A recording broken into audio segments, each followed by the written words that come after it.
ओम प्रकाश वाल्मीकि की जो कविता है, उस कविता में किसी भी जात या किसी भी धर्म का अपमान नहीं है, तो आखिरकार आनंद मोहन को उड़ता तीर लेने की आवश्यकता क्या पड़ गई? मनोज झा ने पार्लियामेंट में जिस ठाकुर की बात की, वो ठाकुर मोदी राज में है और उस ठाकुर का नाम अडानी है, उस ठाकुर का नाम अंबानी है।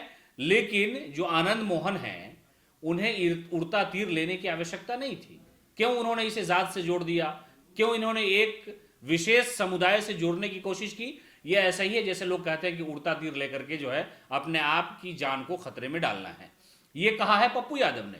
ट्विटर पे उन्होंने लिखा है कि मनोज झा ने जो कविता कही है, वाल्मीकि की जो कविता है, उस कविते में वो एक जो सिस्टम है जिस पर एक ठाकुर का कब्जा है, किसी एक व्यक्ति का कब्जा है, उसी को लेकर के उन्होंने दर्शाने का प्रयास किया।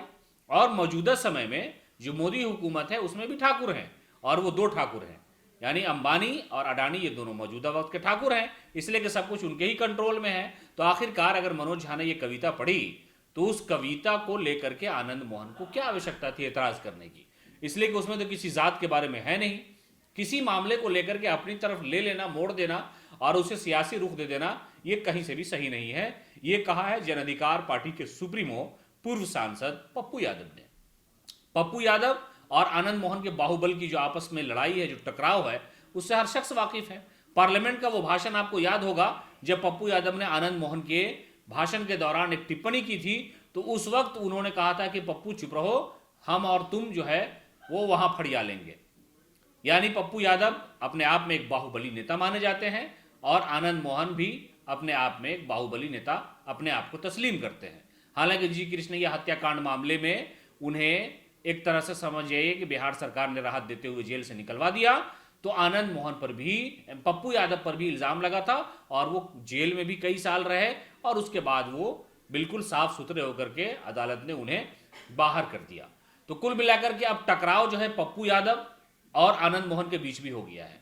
सियासी तौर पर आपस में एक दूसरे के खिलाफ लगातार बयानबाजी करते रहे। जब एक वक्त था पप्पू यादव सियासत में बहुत ऊंचे मकाम पर थे, कई बार मेंबर ऑफ पार्लियामेंट बने, और आज भी पप्पू यादव जब किसी इलाके में कहीं जाते हैं, निकलते हैं, तो बड़ा जमावड़ा लोगों का उनके साथ खड़ा होता है और वो गरीबों की सहायता करते नजर आते हैं। इन दिनों आनंद मोहन भी लोगों से मिलने जुलने जा रहे हैं, पूरे भारत का वो दौरा कर रहे हैं। हालांकि पूरा मामला अभी सुप्रीम कोर्ट में लंबित है, वो कभी भी जेल जा सकते हैं।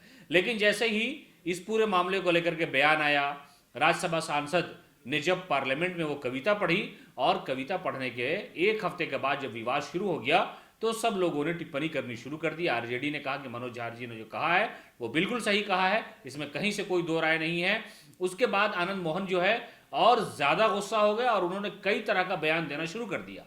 उनके बयान को लेकर के पप्पू यादव ने ट्विटर पे ट्वीट करते हुए लिखा कि भाई, किसी के बारे में कहा ही नहीं गया है, किसी जात के बारे में कहा नहीं जा रहा है। वो जो कविता है वो कविता उस जमाने में भी सही थी, वो कविता आज के जमाने में भी फिट बैठती है। इसलिए कि हर समय चाहे सत्ता किसी की हो, कब्जा किसी का हो, हुकूमत किसी की हो, लेकिन एक ऐसा व्यक्ति होता है जिसका पूरा वर्चस्व होता है, जिसका पूरी तरह से कंट्रोल सिस्टम पे होता है। और मौजूदा समय में वो जो कंट्रोल है वो कंट्रोल अडानी का है। पप्पू यादव ने कहा कि अगर ये कहा गया ठाकुरों के बारे में, तो मौजूदा समय का ठाकुर अडानी है, इसलिए कि प्रधानमंत्री मोदी उनको बड़ी सहायता कर रहे हैं, करोड़ों करोड़ रुपया दे देते हैं, बैंक से उन्हें लोन मिल जाता है। और इस मामले पर राहुल गांधी भी अडानी को लगातार पार्लियामेंट से लेकर के सड़क तक घेरते नजर आए थे।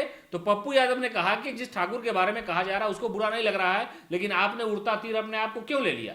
क्यों अपने आप को जख्मी करना चाहते हैं? क्यों अपने आप को इसमें शामिल करना चाहते हैं कि भाई हमको ही कहा गया है? तो ये कहीं किसी तरह से दुरुस्त नहीं है। पप्पू यादव ने ये नसीहत देते हुए आनंद मोहन को कहा है। तो कुल मिलाकर के दोनों बयान के बाद आपस में पप्पू यादव और आनंद मोहन का टकराव हो सकता है, इसलिए कि दोनों एक दूसरे से अपने आप को सियासी तौर पर, सामाजिक तौर पर बाहुबली के तरीके पर कमजोर नहीं समझते हैं। तो हो सकता है कि पप्पू यादव का जो बयान आया है, उस बयान के बाद आनंद मोहन का भी रिएक्शन आ सकता है, जो ट्विटर पर उन्होंने लिखा है। तो हो सकता है कि दोनों बाहुबली आपस में टकरा भी सकते हैं।